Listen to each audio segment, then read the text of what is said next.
ಅಧ್ಯಾಯ 1 ಆಧಾರಗಳು. ಬಿಟ್ಟ ಸ್ಥಳ. ಸಾಹಿತ್ಯಿಕ ಆಧಾರಗಳಲ್ಲಿ ದೇಶೀಯ ಸಾಹಿತ್ಯ ಮತ್ತು ವಿದೇಶಿ ಸಾಹಿತ್ಯ ಎಂಬ 2 ವಿಧಗಳಿವೆ. ಅಶ್ವಘೋಷನ ಬುದ್ಧಚರಿತ ಒಂದು ಸಾಹಿತ್ಯಿಕ ಆಧಾರವಾಗಿದೆ. ಕನ್ನಡ ಭಾಷೆಯಲ್ಲಿ ದೊರೆತಿರುವ ಮೊದಲ ಶಾಸನ ಹಲ್ಮಿಡಿ ಶಾಸನ. ಸಂಕ್ಷಿಪ್ತವಾಗಿ ಉತ್ತರಿಸಿ. ಆಧಾರಗಳು ಎಂದರೇನು? ಮಾನವನ ಗತಕಾಲದ ಚರಿತ್ರೆಯ ರಚನೆಗೆ ಬೇಕಾದ ಮೂಲ ಸಾಮಗ್ರಿಗಳನ್ನು ಆಧಾರಗಳು ಎನ್ನುತ್ತೇವೆ. ಇತಿಹಾಸಕ್ಕೆ ಸಂಬಂಧಿಸಿದ ದೇಶೀಯ ಮತ್ತು ವಿದೇಶೀಯ ಸಾಹಿತ್ಯಿಕ ಆಧಾರಗಳಿಗೆ 2 ಉದಾಹರಣೆಗಳನ್ನು ಕೊಡಿ. ದೇಶೀಯ ಸಾಹಿತ್ಯಿಕ ಆಧಾರಗಳು: ಹಾಲನ ಗಾಥಾ ಸಪ್ತಶತಿ, ಬಾಣಭಟ್ಟನ ಹರ್ಷಚರಿತ, ಚಾಂದ್ಬರ್ದಾಯಿಯ ಪೃಥ್ವಿರಾಜ ರಾಸೋ, ಪಂಪನ ವಿಕ್ರಮಾರ್ಜುನ ವಿಜಯಂ. ವಿದೇಶೀಯ ಸಾಹಿತ್ಯಿಕ ಆಧಾರಗಳು: ಮೆಗಸ್ತನೀಸನ ಇಂಡಿಕಾ, ಹುಯೆನ್ಸಾಂಗನ ಸಿಯೂಕಿ, ಪಾಹಿಯಾನನ ಗೋಕೋಕಿ, ಸಿಲೋನಿಯ ದೀಪವಂಶ ಮತ್ತು ಮಹಾವಂಶ, ಟಾಲೆಮಿಯ ಜಿಯೋಗ್ರಫಿ.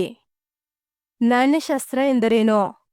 ನಾಣ್ಯಗಳ ಸ್ವರೂಪ, ವಿಕಾಸ ಹಾಗೂ ಬೆಳವಣಿಗೆಯ ಬಗ್ಗೆ ತಿಳಿಸಿಕೊಡುವ ಅಧ್ಯಯನವೇ ನಾಣ್ಯಶಾಸ್ತ್ರ. ಪ್ರಾಕ್ತನ ಆಧಾರಗಳು ಎಂದರೇನು? ಉದಾಹರಣೆ ಸಹಿತ ವಿವರಿಸಿ. ಪ್ರಾಕ್ತನ ಆಧಾರಗಳನ್ನು ಪುರಾತತ್ವ ಆಧಾರಗಳು ಎಂದೂ ಕೂಡ ಕರೆಯುತ್ತಾರೆ. ಸಂಶೋಧನೆ ಮತ್ತು ಉತ್ಖನನಗಳಿಂದ ದೊರೆತಿರುವ ಶಾಸನಗಳು, ನಾಣ್ಯಗಳು, ಸ್ಮಾರಕಗಳು, ಮಡಿಕೆ, ಕುಡಿಕೆ ಹಾಗೂ ಇನ್ನಿತರ ಪಳೆಯುಳಿಕೆಯನ್ನು ಪ್ರಾಕ್ತನ ಆಧಾರಗಳೆಂದು ಕರೆಯುತ್ತೇವೆ. ಉದಾಹರಣೆಗೆ, ಕನ್ನಡ ಭಾಷೆಯ ಮೊದಲ ಶಾಸನ ಹಲ್ಮಿಡಿ ಶಾಸನ ಕದಂಬ ಮನೆತನಕ್ಕೆ ಸೇರಿದ ಕಾಕುಸ್ಥವರ್ಮನ ಆಡಳಿತಾವಧಿಯಲ್ಲಿ ರಚಿತವಾಗಿದೆ. ಸಮುದ್ರಗುಪ್ತನ ಅಲಹಾಬಾದ್ ಸ್ತಂಭ ಶಾಸನ, ಇಮ್ಮಡಿ ಪುಲಿಕೇಶಿಯ ಐಹೊಳೆ ಶಾಸನ ಇತ್ಯಾದಿ. ಮೌಖಿಕ ಆಕರಗಳು ಸ್ಥಳೀಯ ಇತಿಹಾಸವನ್ನು ತಿಳಿಯಲು ಹೇಗೆ ಸಹಕಾರಿಯಾಗಿವೆ ವಿವರಿಸಿ. ಮೌಖಿಕ ಪರಂಪರೆಯು ಮಾನವ ಸಮಾಜದ ನೆನಪುಗಳ ಚರಿತ್ರೆಯೂ ಹೌದು. ಇಂದು ಭಾರತದ ಬಹುಮುಖಿ ಪರಂಪರೆಯನ್ನು ಅರ್ಥ ಮಾಡಿಕೊಳ್ಳಲು ಮೌಖಿಕ ಆಕರಗಳನ್ನು ಬಳಸಿಕೊಳ್ಳಲಾಗುತ್ತಿದೆ.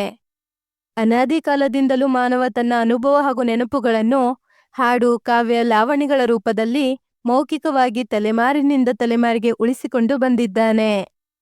ಮೌಖಿಕ ಸಾಹಿತ್ಯವು ಸ್ಥಳೀಯ ಇತಿಹಾಸವನ್ನು ತಿಳಿಯಲು ಸಹಕಾರಿಯಾಗಿದೆ. ಚಿತ್ರದುರ್ಗದ ನಾಯಕರು ಕೆಂಪೇಗೌಡ, ಟಿಪ್ಪು ಸುಲ್ತಾನ್, ಸಂಗೊಳ್ಳಿ ರಾಯಣ್ಣ, ಕಿತ್ತೂರು ಚೆನ್ನಮ್ಮ, ಸಿಂಧೂರ ಲಕ್ಷ್ಮಣ, ಮೆಡೋಸ್ ಟೇಲರ್ ಮುಂತಾದವರ ಬಗ್ಗೆ ವಿಪುಲ ಮೌಖಿಕ ಸಾಹಿತ್ಯವಿದೆ. ಹಾಗೆಯೇ ಸಾಂಸ್ಕೃತಿಕ ನಾಯಕರಾದ ಕೈವಾರ ನಾರಾಯಣ ತಾತ, ಸೇವಾಲಾಲ್, ಶಿಶುನಾಳ ಶರೀಫ್ ಮುಂತಾದ ಅನೇಕರ ಬಗ್ಗೆಯೂ ಅನೇಕ ಮೌಖಿಕ ನಿರೂಪಣೆಗಳಿವೆ. ಅನೇಕ ಬುಡಕಟ್ಟುಗಳು, ಅಕ್ಷರ ಕಲಿಕೆಯಿಂದ ದೂರ ಉಳಿದಿದ್ದ ಸಮುದಾಯಗಳು ತಮ್ಮ ಅನುಭವಗಳನ್ನು ತಮ್ಮ ಮೌಖಿಕ ಸಾಹಿತ್ಯದಲ್ಲಿ ಉಳಿಸಿಕೊಂಡಿವೆ. ಧನ್ಯವಾದಗಳು. ಈ ವಿಡಿಯೋನ 1-2 ಬಾರಿ ನೋಡಿ ಹಾಗೂ ಪರೀಕ್ಷೆಗಳಲ್ಲಿ ಅತಿ ಹೆಚ್ಚಿನ ಅಂಕಗಳನ್ನು ಗಳಿಸಿರಿ.